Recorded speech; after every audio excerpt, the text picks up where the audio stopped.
કરજણના ભાજપા દ્વારા રાહુલ ગાંધીનો વિરોધમાં પૂતળા દહનનો કાર્યક્રમ। ભાજપના આગેવાનો દ્વારા બિહારમાં વોટ અધિકાર યાત્રા।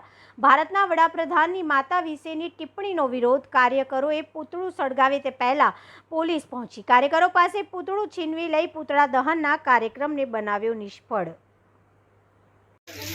28-29 ઓગસ્ટ 2025 રોજ વોટર અધિકાર યાત્રા દ્વારા કોંગ્રેસે બિહારના દરભંગા સ્થળે એક જાહેર સભાની અંદર કોંગ્રેસના અગ્રણી રાહુલ ગાંધીએ જે વડાપ્રધાન શ્રી નરેન્દ્રભાઈ મોદીજીની માતા વિશેના અભદ્ર શબ્દોમાં જે વર્ણન કર્યું છે તેને સખત શબ્દોની અંદર ભારતીય જનતા પાર્ટી કરજણ શહેર અને તાલુકા વતી આખી વિધાનસભા વતી સખત શબ્દોમાં રાહુલ ગાંધીના વિરોધમાં અમે પૂતળા દહન કર્યું અને ભારતીય જનતા પાર્ટી એ ભારતીય લોકોની પાર્ટી છે।